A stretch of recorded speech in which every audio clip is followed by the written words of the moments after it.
संकीर्तन की जय, श्रील प्रभुपाद की जय। ओम अज्ञानतिमिरन्धस्य ज्ञानाञ्जनशलाकया चक्षुरुन्मिलितं येन तस्मै श्रीगुरवे नमः। मूकं करोति वाचालं पङ्गुं लङ्घयते गिरिं यत्कृपातमहं वन्दे श्रीगुरुं दीनतारिणम्। हरे कृष्णा।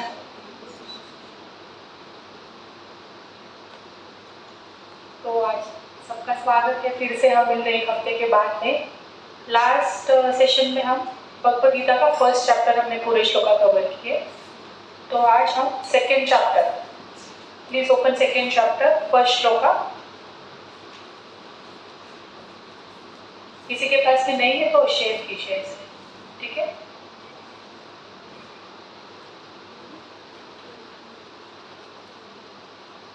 हमने क्या देखा फर्स्ट चैप्टर में? तो जो आज पहली बार आ रहे हैं तो 1-2 मिनट में हम सारांश दे देंगे। भगवद गीता किसने किसको बताई थी? आप बोलो। परी सांग तू। भगवद गीता कोणी सांगितली? हा, कोणाला सांगितली?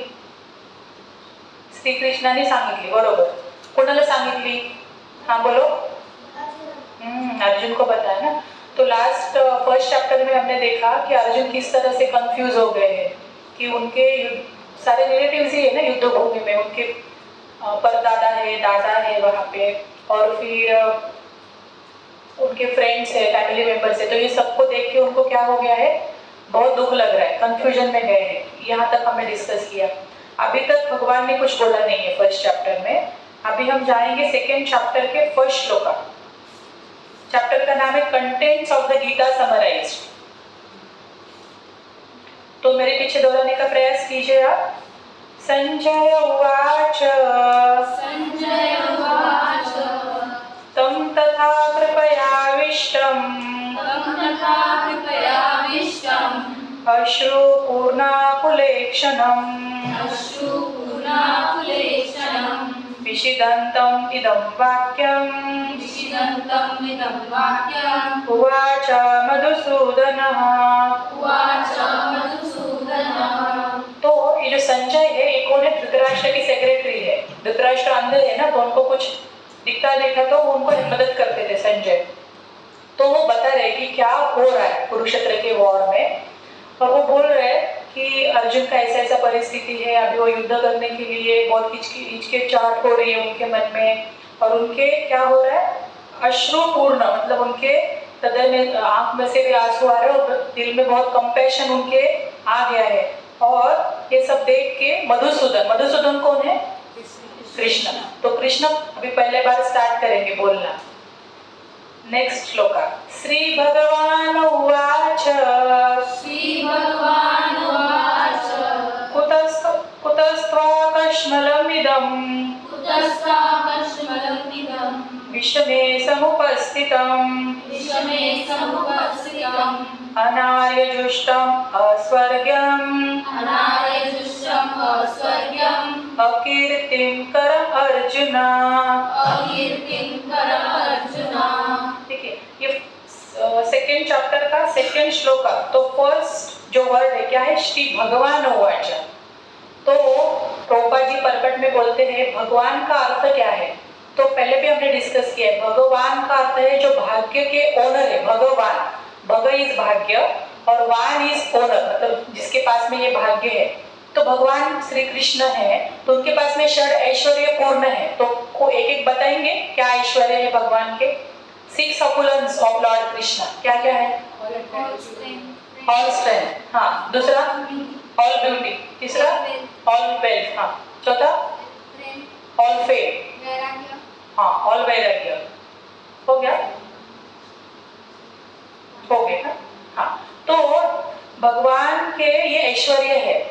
तो देखिए फर्स्ट एकदम शुरुआत के सेशन में भी हमने डिस्कस किया था, कुछ भी अगर हमको ज्ञान प्राप्त करना है तो उनकी अथॉरिटी पता होनी चाहिए कि ये ज्ञान कौन बता रहा है, तब जाके उसको वैल्यू है ना। अभी समझो 2 दिन से बारिश हो रही है तो कलेक्टर ने छुट्टी दे दी ना, दे दी कि नहीं? तो अगर कलेक्टर बोलते हैं तो उनके वर्ड को कुछ वैल्यू है ना। अगर हम बोलेंगे कि कल छुट्टी है तो हमारे वर्ड को कोई लेगा क्या सीरियसली, तो बोलेंगे कि अरे आपको किसने अथॉरिटी दी छुट्टी डिक्लेयर करने की। मतलब अगर किसी के पास में अथॉरिटी है तब जाके वो कोई डिसीजन ले सकता है या कुछ बोल सकता है या कुछ ज्ञान दे सकता है। तो प्रभुपाद जी परपट में बता रहे हैं कि भगवान उवाच, तो भगवान श्री कृष्ण है और उनके पास में ये षड ऐश्वर्य से वो पूर्ण है। तो इसीलिए वो जो बताते हैं उसमें क्या है, वैलिडिटी है। अभी हम जाएंगे, हाँ, तो इसमें एक एक शब्द हम चर्चा करेंगे। तो भगवान देखिए शुरुआत में क्या बोल रहे, कुतस्त्वा कश्मलम इदम, बोल रहे कि हे अर्जुन, कश्मल मतलब ये डर्टीनेस आपके दिल में कहाँ से आ गया। फर्स्ट सेंटेंस में बोल रहे ऐसे कहाँ से आपने ये सारा कचरा, आपके डर्टीनेस मतलब क्या, पूरा ये कचरा कचरा आपके दिल में कैसे आ गया, क्या बात क्या कर रहे हो आप। और अनार्य, अनार्य बोल रहे ना, अनार्य का मतलब क्या है, who don't know the value of life, मतलब क्या करना चाहिए क्या नहीं करना चाहिए, जिसको ज्ञान नहीं है ना उसको बोलते हैं अनार्य। उसका ऑपोजिट है आर्य। हम देखते हैं ना सीरियल्स में बोलते हैं आर्य, कैसे बोलते थे ना, ये आर्य। आर्य का मतलब क्या, आपको बहुत ही एक सभ्य है और आपको बहुत ट्रेनिंग हो चुका है आपका और आप बहुत कॉम्पिटेंट है। हम बोलते हैं ना अहो, तो पहले बोलते आर्य ऐसे। और इन जनरल भी आर्य का मतलब बहुत ही क्वालिफाइड व्यक्ति। तो यहाँ पे भगवान बोल रहे हैं कि आप इस तरह से बिहेव कर रहे हो अर्जुन कि आप एक अनार्य हो, और बोल रहे असर्ग्य। और आपका जो बिहेवियर है ना कि ऐसे मैं नहीं फाइट करूंगा ये करूंगा, तो ये क्या करेगा आपको पता है, आपको ये तो लाइफ में कुछ सुख देगा नहीं, और ये जीवन के बाद में भी आपको हायर प्लैनेट जैसे कि स्वर्ग और जो है हायर प्लैनेट्स उसकी आपको प्राप्ति नहीं होगी। असर्ग्य। और बोले अकीर्तिम, इससे क्या होगा, अकीर्ति मतलब क्या, आपका जो फेम है ना वो भी क्या हो जाएगा, कम हो जाएगा। आप तो पूरे जगत में प्रसिद्ध है कि क्षत्रिय है, नंबर 1 क्षत्रिय, और आप ऐसे युद्ध छोड़ के भाग जाएंगे तो लोग ऐसा नहीं बोलेंगे कि अरे अर्जुन के दिल में कितना कंपैशन है इसके लिए छोड़ा युद्ध, ऐसा नहीं बोलेंगे। लोग क्या बोलेंगे, देखो इतना सेना देख के अर्जुन डर गया और डर के भाग गया। फिर क्या होगा उससे, अकीर्ति। हमने क्या क्या देखा, अनार्य, असर्ग्य, अकीर्ति, ये आपका होगा, ऐसा बोल रहे हैं।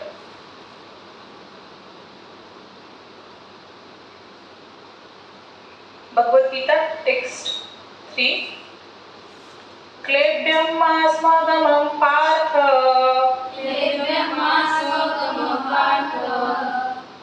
नैतत्त्वय उपपद्यते, क्षुद्रं हृदय दौर्बल्यं, तप्तोत्तिष्ठ परन्तप। देखिए अभी कृष्णा और स्ट्रांगली बात कर रहे हैं। क्या बोल रहे पता है, क्लेब्यम मतलब इम्पोर्टेंट, मतलब आप ऐसे बोलते हैं ना, क्या आपके कोई कुछ दम है कि नहीं, ऐसा कुछ भी बात कर रहे हैं आप, ऐसा बहुत बिल्कुल अच्छा नहीं लग रहा है उनको। और फिर बोल रहे आपका जो एक कंपैशन आप जो दिखा रहे हो ना ये सारे लोगों के प्रति और ये सारे रिलेटिव्स के प्रति जो आपका दया का भाव दिखा रहे हो आप, तो भगवान इसकी बिल्कुल भी क्या बोलते हैं उसको अप्रिशिएट नहीं करते ये चीज को। वो क्या बोल रहे हैं, आपका सो कॉल्ड जो कंपैशन है ना वो क्या दर्शाता है, हृदय दौर्बल्य, मतलब आपका जो हृदय है ना वो बहुत ही वीक हो गया है, इसके लिए आप कुछ निर्णय नहीं ले पा रहे हो। क्लेब्य, फिर बोले कि हृदय दौर्बल्य। और देखिए नीचे के इसमें बोले नेक्स्ट वर्ड, न एतत्त्वयि, मतलब आप तो ऐसे नहीं हो ना, आप इतने जस्टिस देने वाले हो लोगों को। क्षत्रिय का एक धर्म होता है कि जहाँ पे भी अगर कुछ गलत होता है ना तो सहन नहीं कर पाता है क्षत्रिय, तब जाके उसमें वो क्वालिटी आती है ना क्षत्रिय की। तो फिर किसी के घर में कुछ गलत हो रहा है, किसी के राज्य में कुछ गलत हो रहा है और देखे ही जा रहे क्षत्रिय, तो उस किस प्रकार का क्षत्रिय है वो, नहीं। तो क्षत्रिय का स्वभाव क्या है, जहाँ पे गलत है वहां पे न्याय दिलाना। तो अर्जुन को याद दिला रहे भगवान, बोल रहे आप तो ऐसे नहीं है, नहीं थे, न एतत्त्वयि, आप ऐसे नहीं हो, फिर कैसे हो आप। एक एक वर्ड भगवान जो यूज कर रहे, देखो यूज विचार करके यूज कर रहे, बोले पार्थ, आप कौन है, नीचे के श्लोक में देखो पार्थ, पार्थ शब्द क्यों यूज किया, तो उनका वो रिलेशन जोड़ रहे। उनका नाम पार्थ कैसे हुआ? उनके मम्मी से आया ना, प्रथा, प्रथा उनकी मम्मी है। तो बोल रहे इतनी ग्लोरियस आपकी मदर है, आप प्रथा के बेटे हो, मतलब अब क्षत्रिय घर में आपका जन्म हुआ है और आप ऐसी बातें कर रहे हो रणांगन छोड़ने की। तो इसका मतलब ऐसा हुआ ना कि जन्म से तो क्षत्रिय है लेकिन कर्म किसके है? कुछ अच्छे कर्म नहीं है। तो देखिए अभी आगे के इसमें आएगा भगवद गीता के चैप्टर्स में, भगवान बोलते हैं चतुर्वर्णम मया सृष्टम, मतलब ये जो 4 वर्ण हैं, ब्राह्मण, क्षत्रिय, वैश्य और शूद्र, इसकी निर्मिति भगवान बोलते मैं करता हूँ। लेकिन आप ये मत सोचिए कि जन्म से अगर किसी ने क्षत्रिय घर में जन्म ले लिया तो क्षत्रिय है, ब्राह्मण फैमिली में जन्म लिया तो वो ब्राह्मण है, ऐसा नहीं। भगवान वही श्लोक में आगे बताते हैं गुण कर्म विभागशा, मतलब ऐसा है कि अभी मैं डॉक्टर हूँ तो मेरा बेटा डॉक्टर हो जाएगा जन्म से, तो उसको पढ़ाई करनी पड़ेगी, फिर मेडिकल के एंट्रेंस की एग्जाम देनी पड़ेगी, फिर उसको पढ़ाई पूरा हो जाएगी तो उसको डिग्री मिलेगा। जैसे डॉक्टर का बेटा या बेटी डॉक्टर जन्म से नहीं हो सकता, वैसे ही किसी भी ब्राह्मण का और क्षत्रिय का बेटा जन्म से हो सकता है क्या? वो क्वालिटीज के ऊपर डिपेंड करता है। तो भगवान इस श्लोक में बोल रहे हैं आप प्रथा के बेटे हो, क्षत्रिय फैमिली में आपका जन्म तो हुआ है, लेकिन आपके जो गुण आप दिखा रहे हो ना यहाँ पे, वो बिल्कुल क्षत्रिय वाले नहीं है, क्योंकि आपके साथ में इतना अन्याय हुआ है तो उसके खिलाफ खड़ा होना चाहिए ना। ये तो क्षत्रिय का नेचर है, वो तो आप नहीं कर रहे हो। और बोल रहे परम तप, ये अर्जुन को बोल रहे ना परम तप, देखो लास्ट वर्ड। तो परम तपा का एक अर्थ ऐसा है कि जो शत्रुओं को तपा तपा के मारे, एनिमीज को, तो उसको बोलते हैं परम तपा। मतलब आप इतना एनिमीज को डिस्ट्रॉय करने वाले हैं, आप क्षत्रिय मतलब खानदान से आप नाता रखते हैं, तो आप ऐसा हृदय दौर्बल्य आप में कहाँ से आ गया, इम्पोर्टेंस आप में कहाँ से आ गई? देखो भगवान को कितना गुस्सा भर गया है, अभी तो कुछ बोले नहीं, सामने वाले की भी तो कैपेसिटी होती है ना। फर्स्ट चैप्टर में अर्जुन ने कितने सारे श्लोक बोले, बहुत सारे श्लोक बोले ना, 46 वर्सेस है, उसमें से कुछ श्लोक संजय जी ने बोले होंगे लेकिन ज्यादा श्लोक अर्जुन ने बोले हैं ना। तो इतना उन्होंने सुना सुना सुना, फिर सुनने के बाद में जब भगवान होना चाहिए तो क्या बोल रहे, क्लेप्योन इम्पोर्टेंट, फिर बोल रहे कि हृदय दौर्बल्य, मतलब उनको एक सोफिस्टिकेटेड जो कल्चर रहता है ना उसमें गाली भी ऐसे देते हैं, मतलब यहाँ पे ऐसे हम कैसे देते हैं नॉर्मली, हाँ ऐसा तो नहीं, वो कल्चर्ड फैमिली से बिलोंग करते हैं ना, तो उनका चास्टाइजमेंट भी क्या है, बहुत ही कल्चर और रिफाइंड। देखिए नेक्स्ट श्लोक है। फिर अभी क्या हो गया, वापस फिर अर्जुन 4 से लेके श्लोका नंबर 7 में वापस अर्जुन का वही चल रहा है, मैं युद्ध ना करूंगा, मैं नहीं करूंगा, यही वापस रिपीट टेलिकास्ट। अर्जुन उवाच कथम विश्वम अहम संख्ये द्रोणं च मधुसूदन इषुभिः प्रतियोत्स्यामि पूजा अर्हव अरिसूदन।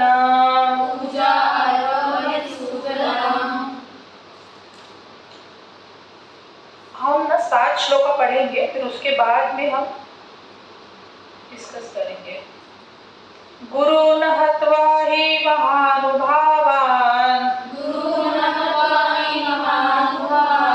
श्रेयो भुक्तुं भिक्षम् अपीह लोके हत्वार्थकामास्तु गुरुन् इहैव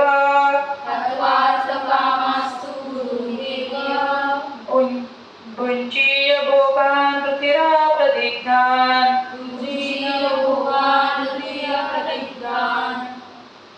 6 भी हम करेंगे क्योंकि वो 3 ही श्लोक का थीम एक ही है, फिर एक साथ डिस्कस करेंगे।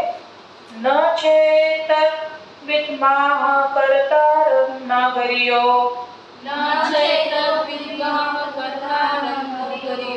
यद्वा जयेम यदि वा न जयेयुः यानेव हत्वा न जिजीविषामः देवति स्थिता प्रमुखे धार्तराष्ट्रः।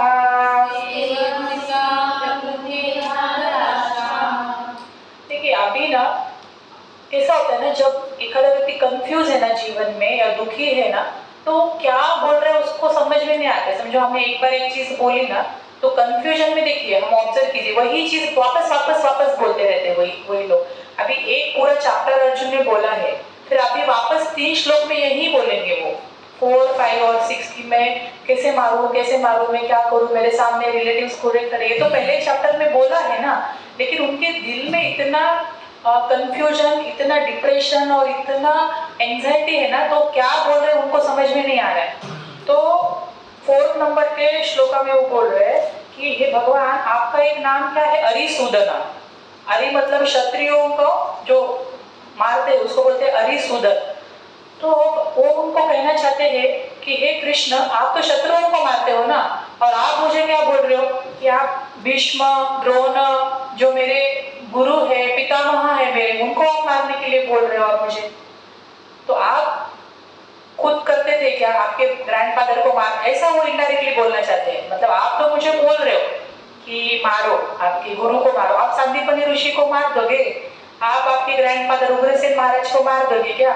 मतलब ऐसा वो इनडायरेक्टली बोलना चाहते हैं। आप तो शत्रुओं को मारते ना, अरिसूदन है, तो फिर मैं द्रोण सुदन बन जाऊं, फिर मैं मतलब भीष्म सुदन बन जाऊं, मैं क्या करूं क्या मैं? मतलब ऐसा उनको इनडायरेक्टली पूछ रहे। लेकिन देखिए, ये जो 5th नंबर का जो श्लोका है ना, तो उसमें वो बोल रहे हैं कि अगर हम उसका ट्रांसलेशन पढ़ेंगे, it would be better to live in this world by begging than to live at the cost of the lives of great souls who are my teachers. Even though desiring worldly gain, they are superiors. If they are killed, everything we enjoy with the tent will be tainted with blood. Arjun देखिए कितना उनका उच्च character है। वो बोल रहे हैं कि अगर मैं मेरे गुरुजनों की हत्या करके ये किंगडम भी प्राप्त कर लूंगा, लेकिन वो किंगडम क्या होगा? खून से लदा होगा, ऐसा बोलते हैं ना हम लोग। फिर क्या फायदा उस किंगडम का? कुछ फायदा नहीं है। लेकिन प्रभुपाद जी ना बहुत अच्छा पॉइंट यहाँ पे बोलते हैं, we will read that sentence as it is, a teacher who engages in an abominable action and has lost his sense of discrimination is fit to be abandoned. Prabhupada ji बोल रहे हैं, अगर गुरु का काम क्या है? शिष्य को सही रास्ते की समझ, मतलब सही रास्ते पे लेके जाना, सही गलत की उसका ज्ञान देना, ये गुरु का कर्तव्य है ना। लेकिन अगर गुरु ही मार्ग भटका हुआ है, तो फिर ऐसे गुरु को गुरु करके फायदा ही क्या है? फिर जो खुद ही मतलब ज्ञान देने के लिए क्वालिफाइड नहीं है ना उसके डिसाइपल्स को। तो शास्त्रों में ना एक बहुत अच्छी स्टोरी आती है बलि महाराज और शुक्राचार्य की। आप में से कितने लोगों को पता है बलि महाराज कौन है? नरसिंह भगवान नरसिंह पता है सबको। तो नरसिंह देव किसको बचाने के लिए आए थे? प्रहलाद महाराज का, बरोबर। तो ये जो प्रहलाद महाराज के उनके ही नेक्स्ट टू नेक्स्ट जनरेशन में बलि महाराज आए थे। वो स्टोरी जो है एक 5 मिनट में हम डिस्कस करेंगे, क्योंकि आप में से बहुत सारे लोगों को पता नहीं है। तो बलि महाराज जो है वो राक्षस कुल में आए थे ना। तो भले ही वो राक्षस कुल में थे, लेकिन वो प्रहलाद महाराज से भी जुड़े हैं ना, तो उनके दिल में भी भक्ति का बीज था।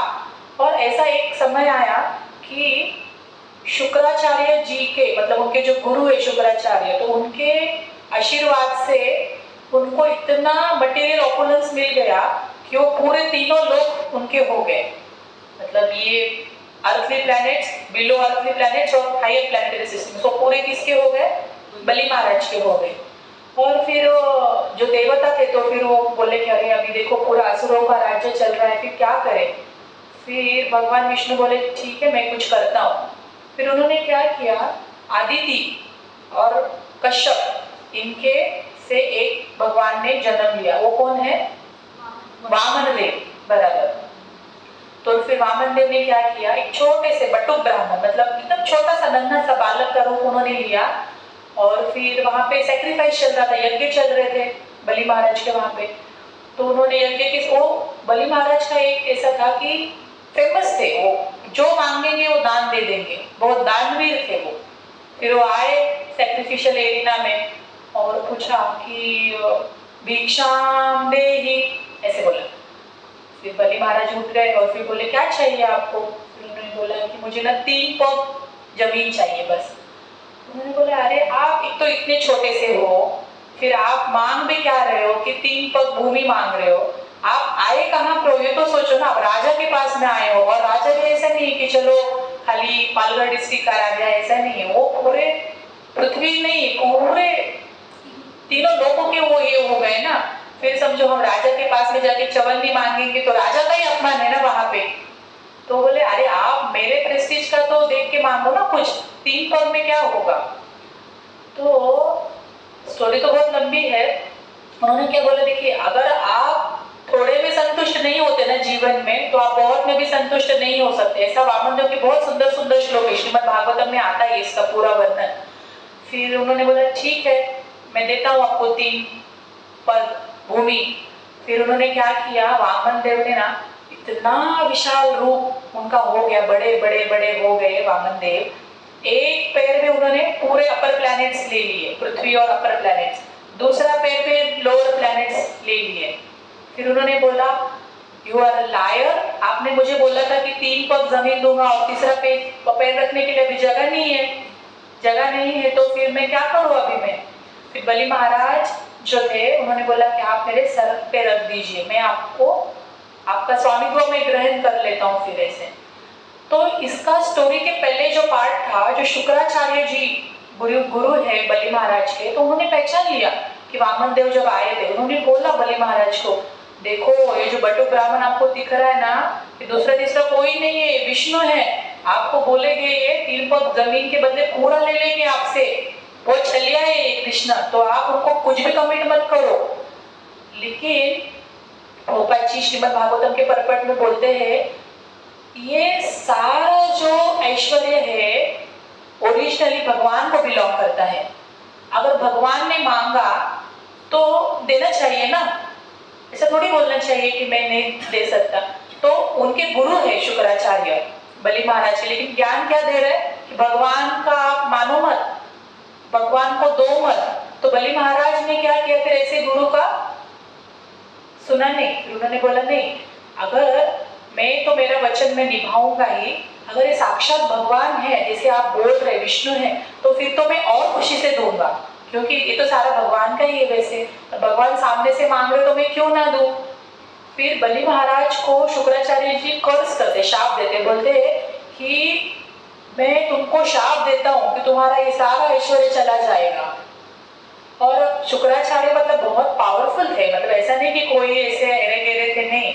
उनके पास में मृत संजीवनी विद्या का ज्ञान था, मतलब अगर कोई मर भी गया है तो उसको वो वापस जिंदा कर सकते थे। ऐसा कोई साइंस है यहाँ पे, हम सब डॉक्टर्स यहाँ पे मैक्सिमम कोई बैठे हैं तो कोई कर सकता है जिंदा, उनके पास में लेकिन वो विद्या थी, मृत संजीवनी विद्या। तो ऐसे गुरु अगर किसी को शाप देते, मतलब सीरियस थिंग है ना, लेकिन वो भी उनको भी वो एग्री नहीं करते, बोलते नहीं जो धर्म है उसको मैं फॉलो करूंगा। तो परपट में श्रील प्रभुपाद जी बोलते हैं कि अगर कोई गुरु भगवान से दूर जाने की सलाह दे रहा है, गलत रास्ते पे जाने की सलाह दे रहा है, तो ऐसे गुरु को मार के भी कोई पाप लगने वाला नहीं है। तो ये किसके बारे में चर्चा हो रही है, द्रोणाचार्य के बारे में। द्रोणाचार्य को तो गुरु है ना, उनको पता होना चाहिए कि गलत क्या है। गांधार द्रौपदी का जो वस्त्रहरण हो रहा था या और भी चीजें गलत हो रही थी, तो एज अ गुरु उन्होंने स्टैंड लेना चाहिए। फाइनेंशियली डिपेंड होने की वजह से वो उन्होंने अधर्म का साथ नहीं देना चाहिए, है ना। वो गलत तो गलत ही है, भले ही वो गलती किसी भी बड़े आदमी ने भी क्यों ना की हो, लेकिन गलती तो क्या है, गलती ही है। तो ये 5 नंबर में प्रभुपाद ने डिस्कस किया है। फिर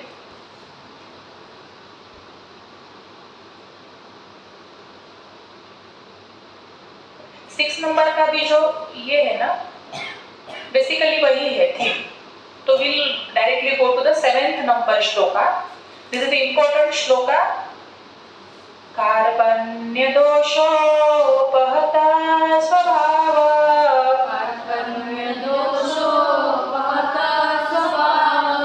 पृच्छामि त्वां धर्म सम्मूढचेता,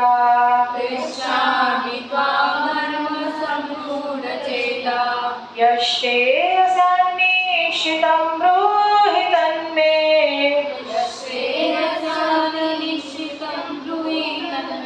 शिष्येऽस्त्वहं शाधिमां त्वां प्रपन्नम्।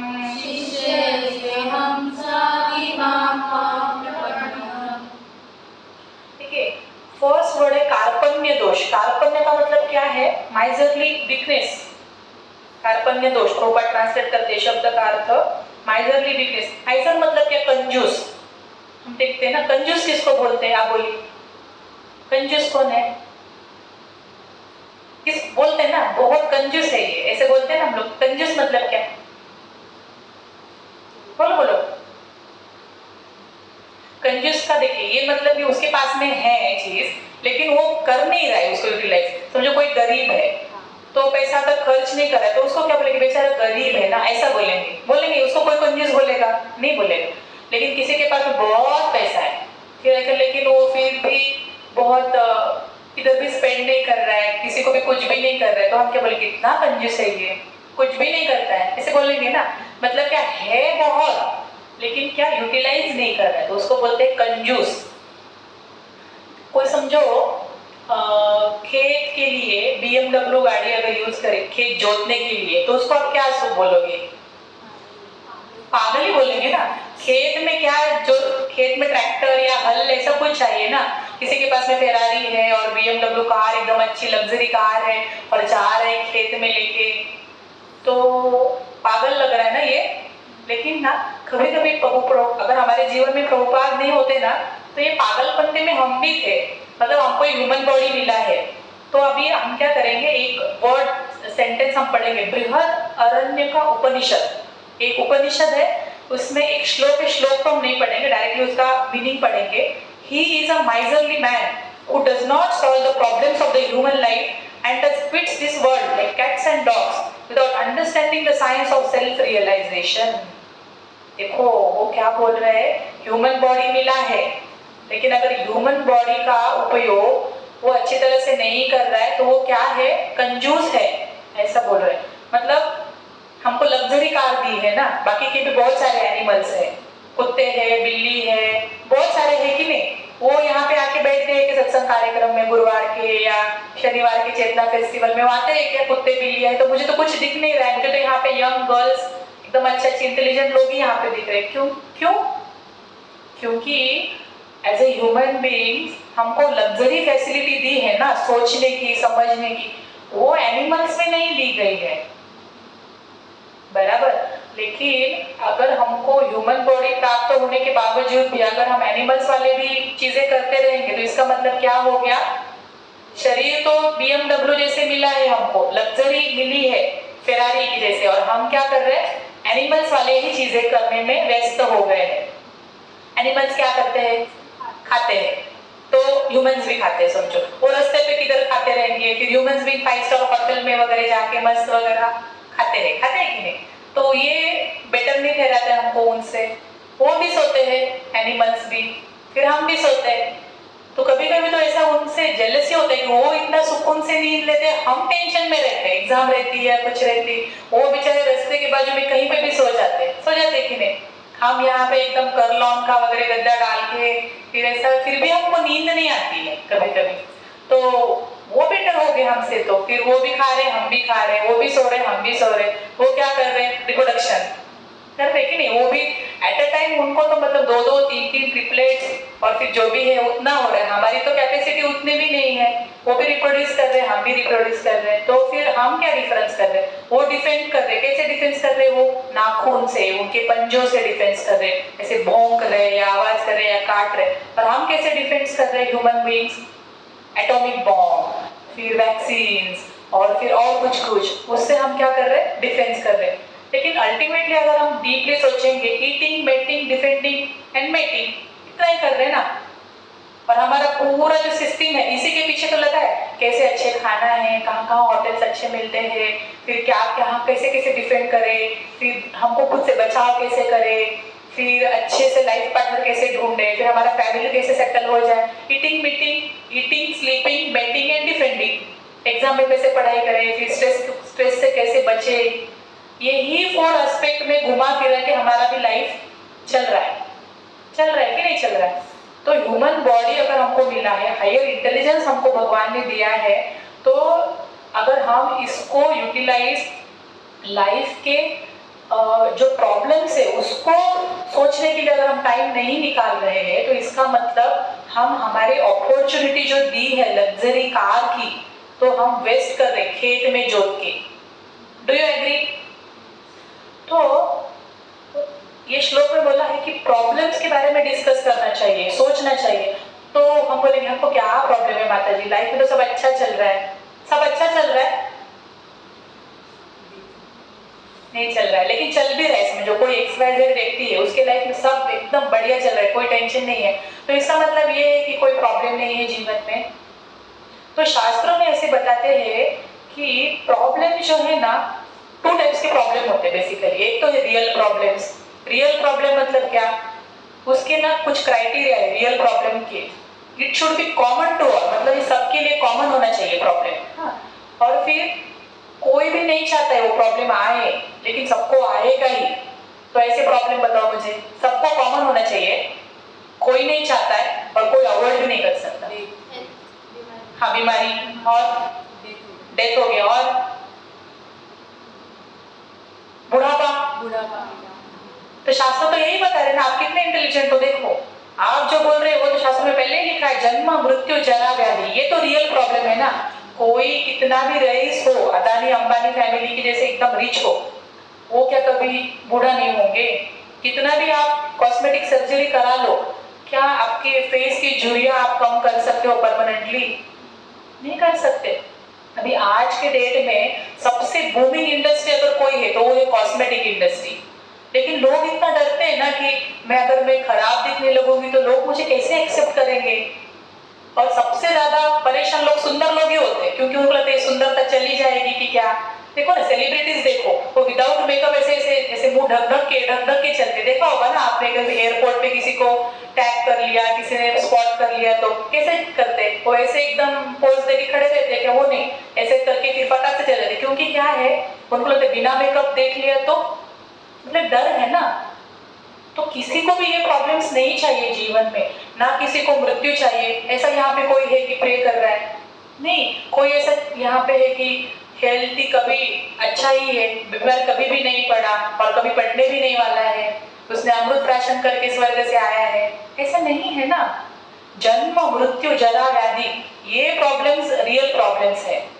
इसके बारे में टाइम निकाल के सोचना चाहिए थोड़ा सा कि हमको किसी को भी बूढ़ा नहीं होना है, हमको किसी को भी मरना नहीं है, हमको किसी को भी कभी भी बीमार नहीं पड़ रहा है, लेकिन मेरे को नहीं होना है, फिर भी मैं होना ही है ये जीवन में। और सब लोग ऐसा होने ही वाले हैं, कभी ना कभी होगा सबके साथ में।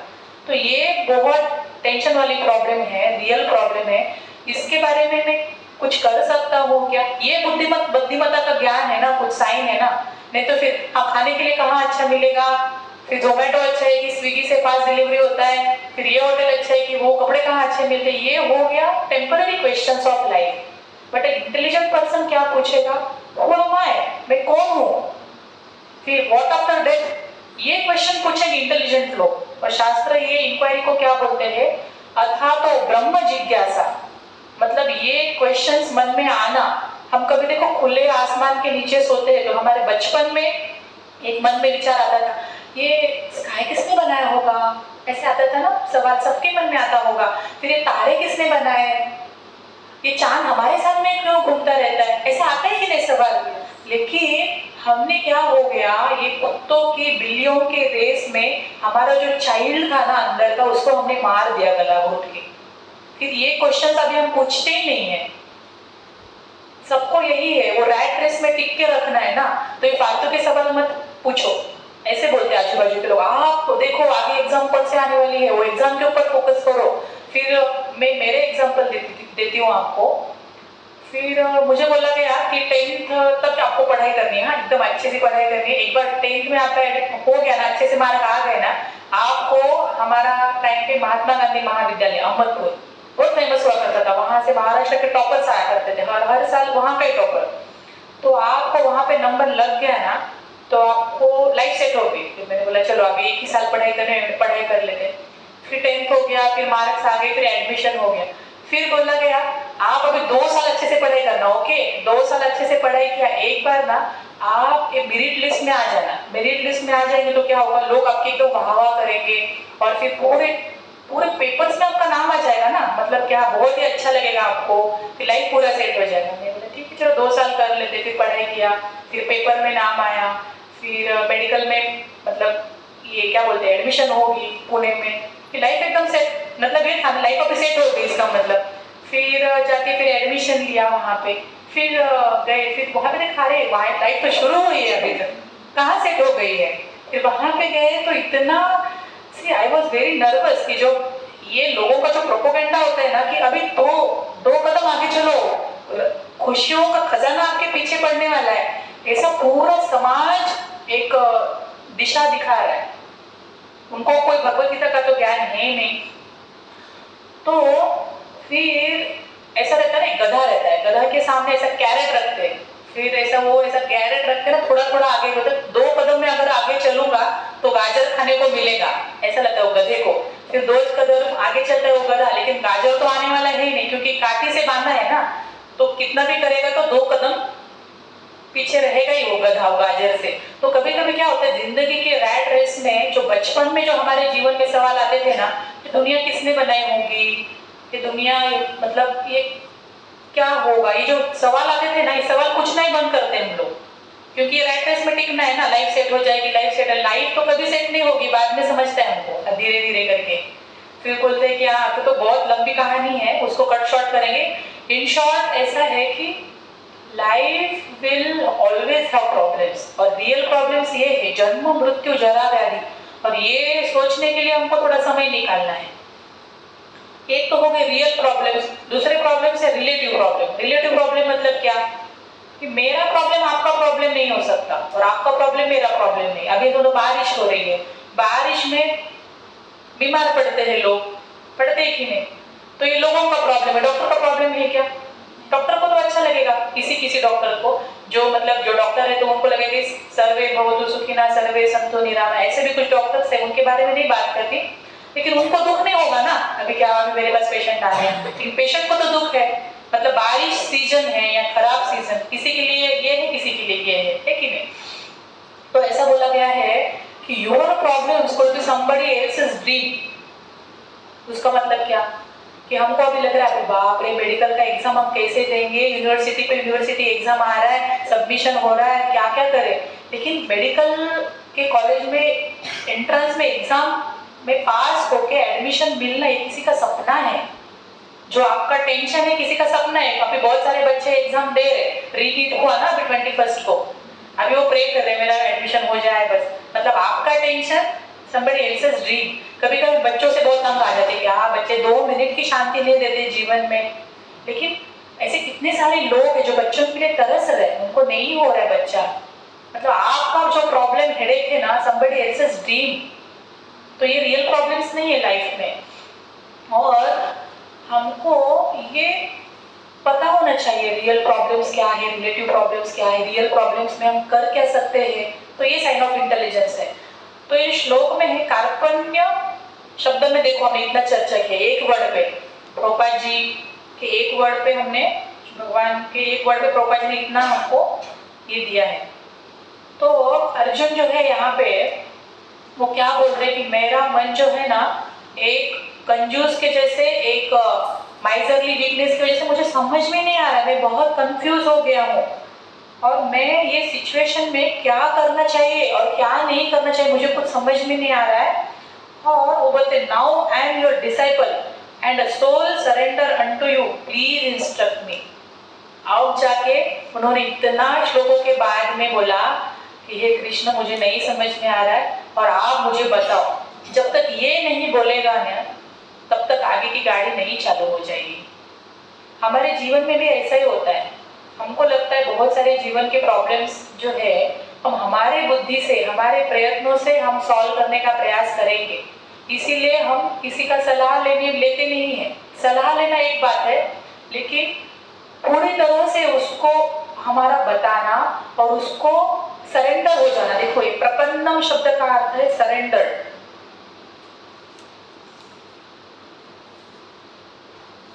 और शिष्यस्तः मतलब मैं क्या करता हूँ, I accept you as my गुरु।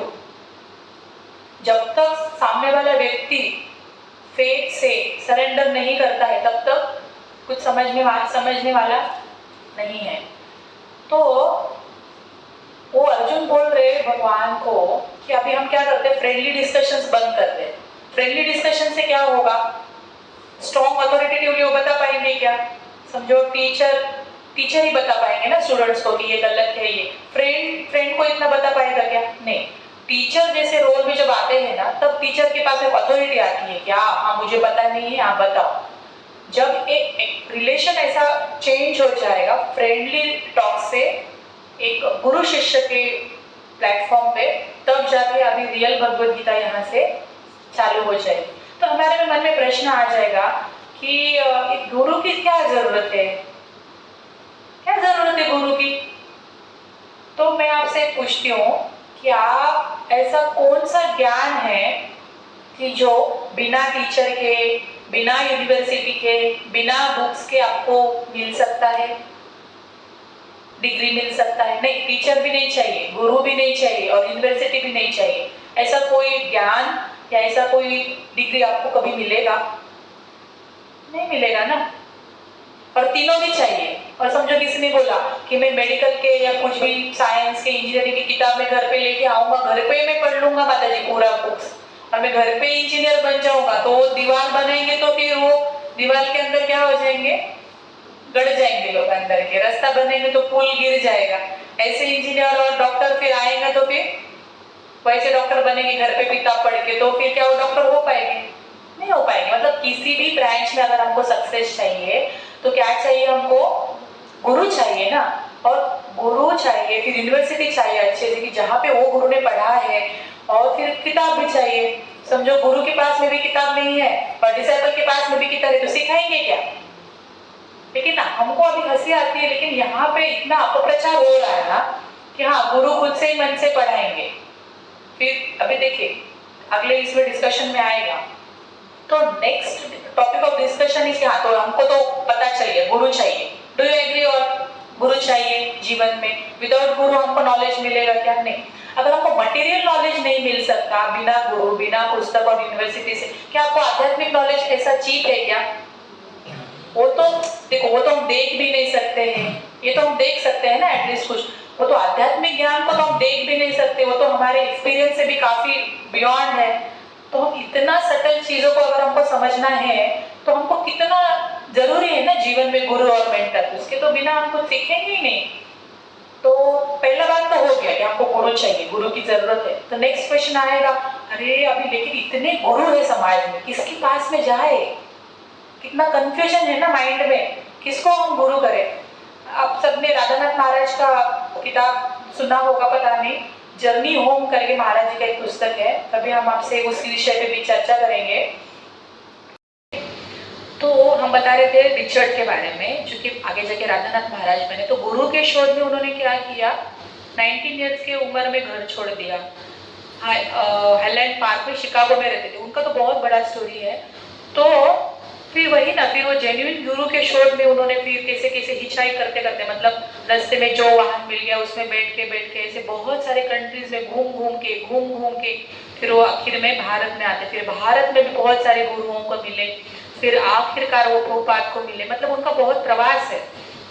तो पॉइंट हम ये देखना चाहते हैं कि जेन्युइन गुरु कौन है। तो 3 क्राइटेरिया यहाँ पे हम डिस्कस करेंगे जेन्युइन गुरु की। हु कम्स इन डिसाइप्लिक सक्सेशन, मतलब क्या, गुरु शिष्य परंपरा में वो गुरु आना चाहिए।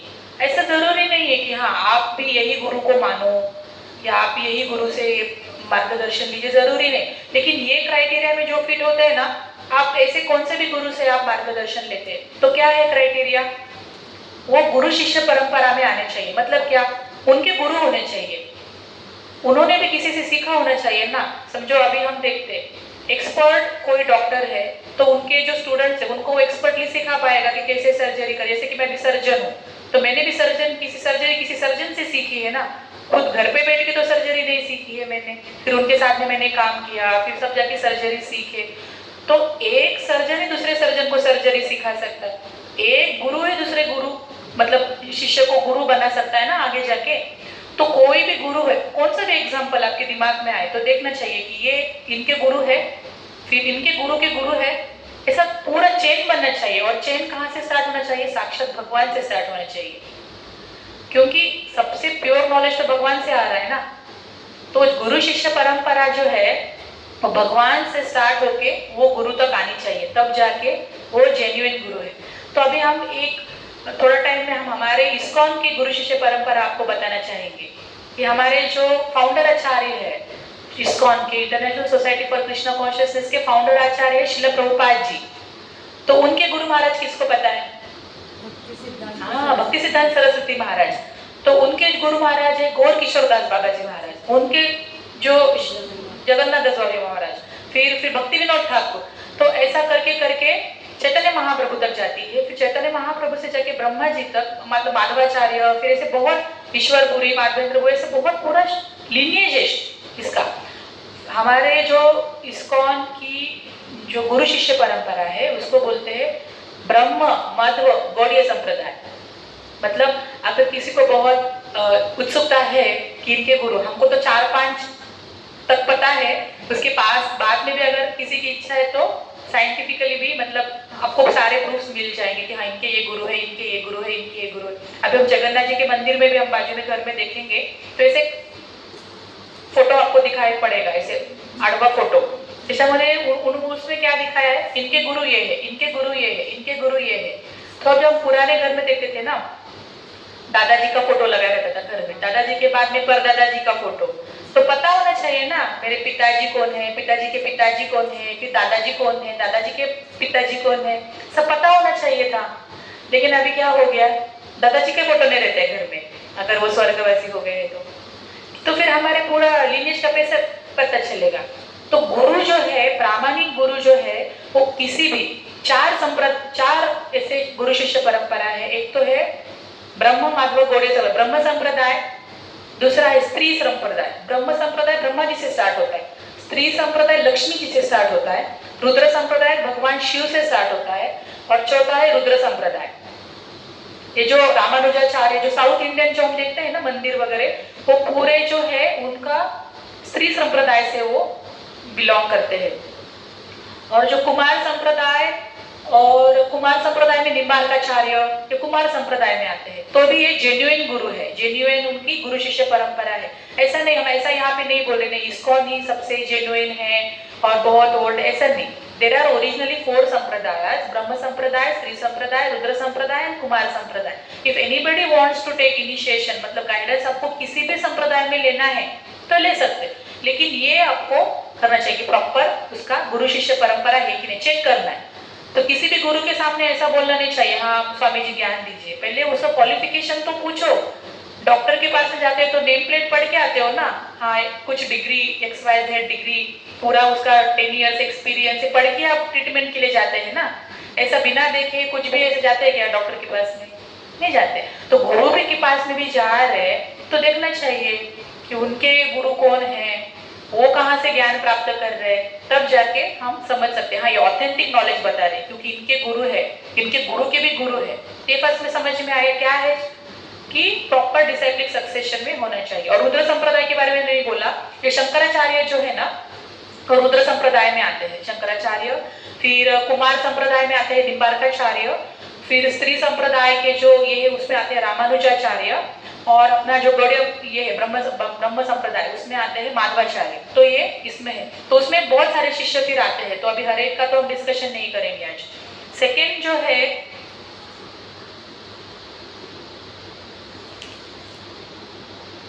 हाँ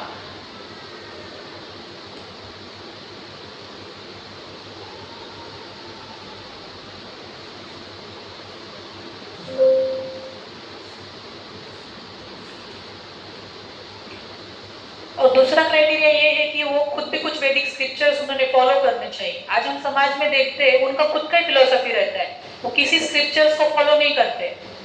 मतलब ये जो ओरिजिनल स्क्रिप्चर जैसे कि वेदा है, उपनिषद है, पुराण है, श्रीमद् भागवतम है, भगवत गीता, इसको कुछ तो किताब फॉलो करना चाहिए ना। फिर हम पहले जब नए थे तो हम पूछते थे किसी और भी लोगों को कि आप मतलब कौन सा बुक रेफर करते हैं, या नहीं हम हमारे मन का ही हमारे स्वामी जी पढ़ाते। लेकिन ऐसा कैसे ना, खुद के मन से नहीं पढ़ाना चाहिए, किसी किताब का रेफरेंस। अभी प्रभुपाद जी यहाँ पे जो परपट लिखे हैं भगवत गीता में, जो तात्पर्य लिखे हैं, तो उन्होंने रेफरेंस दिया है श्रीधर स्वामी महाराज के, विश्वनाथ चक्रवर्ती स्वामी महाराज के, उन्होंने किताब पढ़े हैं।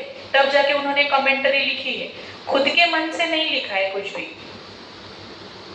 ये हो गया कि उन्होंने भी, वो गुरु ने कुछ वैदिक स्क्रिप्चर यानी रेफरेंस बुक्स उनके साथ में होने चाहिए जीवन में। और तीसरा महत्वपूर्ण बात यह है कि कोई भी गुरु खुद को ग्रेट नहीं बताना चाहिए, भगवान को ग्रेट बताना चाहिए वो गुरु ने। नहीं तो ऐसे बहुत सारे गुरु हम देखते हैं कि वो क्या करते हैं, नहीं आप मेरी पूजा करो बस, बाकी भगवान के पास में कनेक्ट होने की जरूरत नहीं है, मैं ही पूरा करता धरता हूँ, मैं खुद ही भगवान हूँ, ऐसा अगर कोई बोल रहा है तो he is not a genuine गुरु नहीं है। फिर वो हम टैली करना चाहिए ये, क्या वो गुरु शिष्य परंपरा में आ रहे हैं, क्या वो कोई प्रॉपर रेफरेंस बुक जो शास्त्रीय है क्या वो पढ़ रहे हैं, उसका जीवन में कर रहे आचरण।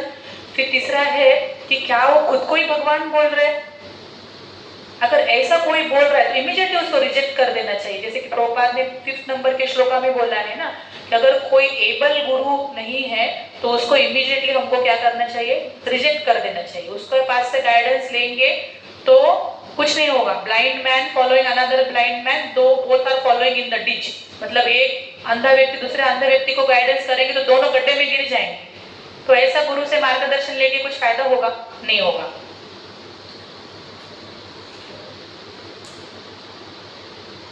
8 नंबर का जो श्लोका है ना उसमें भी वही रिपीट टेलीकास्ट है कि we will read the translation to save the time. I can find no means to drive away this grief which is drying up my senses. I will not be able to dispel it, even if I win a prosperous, unrivaled kingdom on earth with sovereignty like the demigods in heaven. मतलब वही बोल रहे हैं वापस से, मुझे पूरा राज्य भी मिल गया तो वाच एवं मुक्ता ऋषिकेशम् गुडाकेशा परन्तपा नो योत्स्या इति गोविन्दम् उक्त्वा तूष्णीं बभूवः। तो हम आज के सेशन में 9 और 10 ये दोनों श्लोका ही करेंगे, फिर उसके बाद में हम हॉल्ट करेंगे। तो इसमें संजय हुआ है, संजय जी क्या बोले धृतराष्ट्र को बता रहे। तो धृतराष्ट्र को अभी लग रहा होगा ना, अरे वाह अभी तो अर्जुन लड़ नहीं रहे, मतलब इसका मतलब अभी वो गिव अप कर देंगे ना फाइट। इसका ही दूसरा मतलब क्या, सारा राज्य किसको मिलेगा, मेरे बेटों को मिलेगा। तो ऐसे उनके मन में अभी लड्डू फूट रहे होंगे। ऐसा सोच के भी संजय क्या बोल रहे हैं कि एवं मुक्ता ऋषिकेश, मतलब भगवान को बोल रहे हो ऋषिकेश। तो ऋषिकेश का अर्थ क्या है, master of the senses. Hrishikesh, ऋषिक मीन्स सेंसेस आणि ईश का अर्थ होता है मास्टर। तो संजय बोल रहे भगवान को ऋषिकेश। तो ये कहना चाहते हो कि Krishna will train the mind and intelligence of arjuna very soon. अभी पिक्चर अभी बाकी है, आप ऐसा सोचो मत कि राज्य मिल गया है।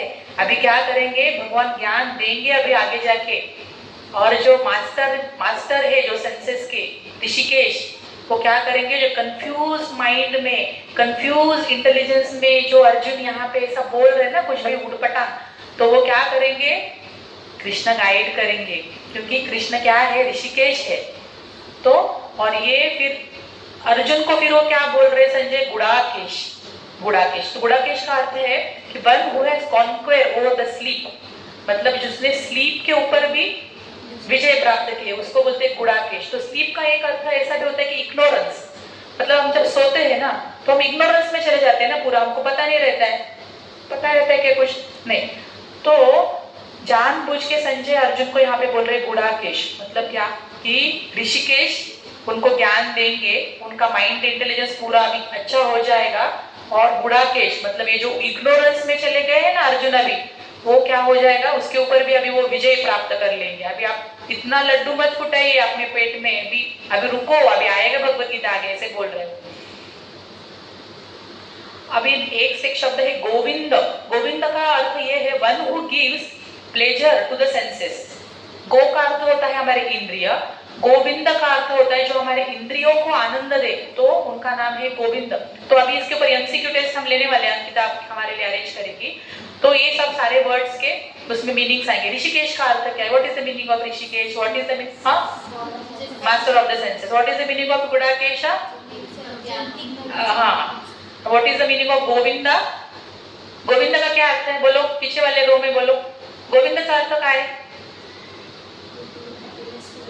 Very good Shivani, very good. मतलब ध्यान से सुनो, गोविंद संप्रीति बराबर ना। गोविंद का अर्थ ये है कि जो हमारे इंद्रियों को आनंद देते हैं तो उनको बोलते हैं गोविंद, तो भगवान के नाम है। तो कैसे आनंद देंगे अभी भगवान? भगवत गीता सुना के तो क्या होगा, नॉलेज हमको जब प्राप्त होता है ना जीवन में, तो हमको एक क्लैरिटी आती है थॉट्स में, क्या करना है क्या नहीं करना है। कोई भी कंफ्यूज व्यक्ति हैप्पी होता है क्या जीवन में? आप खुद का एग्जाम्पल देखो ना, कंफ्यूजन में है तो हैप्पीनेस आएगा क्या जीवन में? नहीं। तो भगवत गीता का ज्ञान प्राप्त करने के बाद में क्या होगा, अर्जुन का जो पूरा इग्नोरेंस चला जाएगा और फिर क्या होगा, क्लैरिटी आएगी जीवन में कि क्या करना है क्या नहीं करना है, और फिर उससे क्या हो जाएंगे, वो हैप्पीनेस आ जाएगा कि नहीं। तो इसीलिए भगवान को बोला है गोविंद। तो और फिर धृतराष्ट्र का फिर से अभी मायूस हो जाते हैं ना, अभी ये ऐसे ऋषिकेशा गुड़ाकेशा गोविंदा। और 10th टेक्स्ट 10 तमोवाच ऋषिकेश प्रहसानिव भारत सेनयोरुभयोर्मध्ये विषीदन्तं मिदं वचः। ये श्लोक में देखिए एक वर्ड है ना, प्रहसान, ऐसे एक वर्ड है। प्रहसान का अर्थ है स्माइलिंग, मतलब स्माइल कर रहे हैं अभी अर्जुन। क्यों, सॉरी कृष्ण क्यों स्माइल कर रहे हैं? अभी वो सोच रहे कि अरे अभी तक तो मैं इसका क्या था, साला था ना, अभी बहन के साथ में उसके शादी हो गया ना अर्जुन की, फिर मेरे फ्रेंड भी था, मेरा बुआ का बेटा भी था, तो अभी ये पूरा रिश्ता छोड़ के अभी अर्जुन मुझे गुरु बना दिया रे। अभी ऐसा सोच के ऐसे मंद मंद मुस्कुरा रहे हैं अभी कृष्ण। अभी मुझे बोलना है, अभी गुरु एक्सेप्ट किया तो मुझे भी क्या करना है, बोलना है ना अभी। तो ये सोच के, ये विचार से प्रहसान, प्रहसान का अर्थ बोले स्माइलिंग। कृष्णा स्टार्टेड स्माइलिंग, फिर स्माइल करके फिर उन्होंने क्या किया, सेनयोर उभयोर मध्य विषीदंतम उदम वच, मतलब क्या, जो ग्रीफ स्ट्रिकन जो है, मतलब दुख से जो अर्जुन भर गए हैं, तो उनको अभी वो गाइड करेंगे। और देखिए अभी नहीं, और एक श्लोक हम ले लेंगे, एक श्लोक लेंगे लास्ट 11 श्लोक। श्री भगवान उवाच अशोचानन्वशोचस्त्वं प्रज्ञावादांश्च भाष्यसे गतासु न गतासुश्च नानुशोचन्ति पंडिता। बाप रे बाप, अभी देखो, अभी 2 श्लोक बोले थे भगवान, फिर थोड़ा हॉट लिए थे कि नहीं। अभी उन्होंने उसका गुरुत्व स्वीकार किया है भगवान का, हाँ, अर्जुन का शिष्य स्वीकार किया है, और फर्स्ट लाइन में चैस्टाइज कर रहे हैं। जैसे गुरु भी जीवन में क्या होना चाहिए, ऐसे गुरु का अर्थ होता है हेवी, ऐसे हमने पढ़ा है ना, गुरु और लघु। गुरु का अर्थ ही ये है कि वो गुरु शुड बी स्ट्रॉन्ग, ऐसा नहीं कि गुड़ी गुड़ी, हाँ नहीं, you are very great, you are very nice, आप जो कर रहे हो करो, जीवन में बहुत अच्छा कर रहे हो, तो ऐसा गुरु नहीं है। आजकल ऐसा वो फैशन चल रहा है कि चलो एक धार्मिक गुरु रख लेते, पूजा पाठ कर लेंगे, ना वो शिष्य को कोई ज्ञान देंगे, ना फिर वो बोलेंगे सही गलत क्या है, क्योंकि उनको तो, गुरु को तो पैसे चाहिए शिष्य से। फिर अगर शिष्य को अगर हम सही बात बताएंगे तो शिष्य बुरा ना मान ले, फिर बुरा मानेंगे तो फिर वो पैसा नहीं देगा डोनेशन, तो फिर गुरु डरते हैं शिष्य को कुछ बोलने के लिए। लेकिन भगवान देखिए फर्स्ट लाइन में क्या बोल रहे हैं, अशोचन सोचस्ते प्रज्ञावादस्य भाष्यसे, मतलब हे अर्जुन, तुम बातें तो बहुत बोल रहे हो, डिग्गी हाँक रहे हो, लेकिन ऐसे बड़े बड़े आपने बातें मारी है प्रीवियस श्लोकास में, लेकिन आप एकदम मूर्ख हो, ऐसा ही बोलना चाह रहे हैं। प्रज्ञावादस्य भाष्यसे, मतलब बातें तो आप प्रज्ञावान, मतलब बहुत गंभीर और बहुत प्रज्ञाशील व्यक्ति की तरह आप बात कर रहे हो, लेकिन आप हो नहीं, ऐसा बोल रहे। गतासु न अगतासु नानु शोचंती पंडित, जो पंडित लोग है ना, ऐसा ये चीजों के लिए लैमेंट नहीं करते, मतलब दुख नहीं करते। किस चीजों के लिए लैमेंट नहीं करते, अभी वो आगे सेशंस में आएगा। तो हम कभी कभी बोलते हैं ना, बहुत होशियार है तू, इसका मतलब क्या है, मतलब होशियार नहीं है तू, समझ रहे ना। तो प्रज्ञावान और फिर पंडित, ये शब्द भगवान सार्केस्टिकली यूज कर रहे हैं अर्जुन के लिए। हाँ, आप बातें तो बड़ी बड़ी कर रहे प्रज्ञावान के जैसे, और लेकिन पंडित लोग ऐसे नहीं होते जैसे आप ये कर रहे हैं। तो भगवान बोल रहे हैं श्लोक में, जो चीज के लिए शोक नहीं करना चाहिए वो चीज के लिए जो प्रज्ञावान व्यक्ति है और जो पंडित है वो शोक नहीं करता है। तो कौन सी चीजें शोक करने जैसी है और कौन सी चीजें शोक करने जैसी नहीं है, उसके लिए हमको science of body and soul, ये अभी शुरू हो जाएगा। टेक्स्ट नंबर 12, श्लोका नंबर 12 से ऑलमोस्ट 27-28 श्लोका तक यही डिस्कशन चलेगा, बॉडी और सोल का ज्ञान। क्योंकि देखो अर्जुन जो है